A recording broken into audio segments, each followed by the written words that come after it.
Thank you, Mr. Chair, and thank you for our witnesses here to share their testimony and perspective.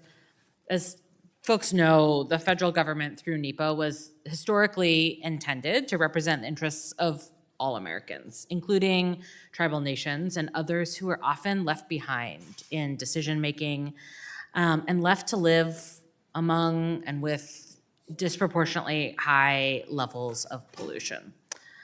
I believe that there's definitely red tape to cut to make government work better for all of us.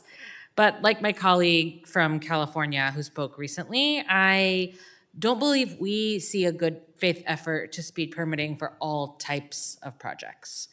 Mr. Glicksman, I'm concerned that the SPEED Act changes the goal of NEPA review to have it be in line with the project sponsors' goals rather than to be an independent analysis. Would you agree with this characterization?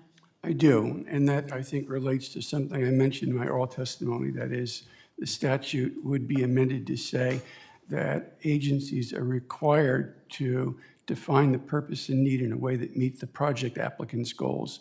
And that's never been the law. There's been dispute about whether or the extent to which agencies are even allowed to consider private project proponent goals, but there's never been any judicial decision that says that the agency must displace the public interest with the project applicant's goals. Yeah, thank you. That's certainly concerning to me. You know, I seen in my own community and projects across the country where we do sometimes get in our own way. We get mired in a slow decision-making process, but also, you know, I think we have to remember that NEPA was passed at a time when we saw rampant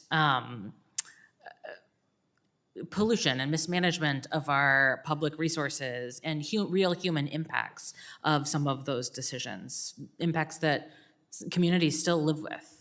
Mr. Glicksman, how might a 150-day statute of limitations affect particularly disadvantaged communities, like any of the 12 federally recognized tribes in my district or other under-resourced communities, especially when combined with a 14-day permitting procedure where folks might not even know that a NEPA process has occurred?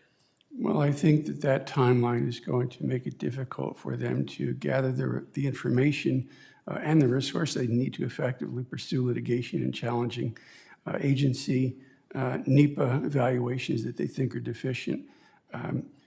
Litigation is expensive.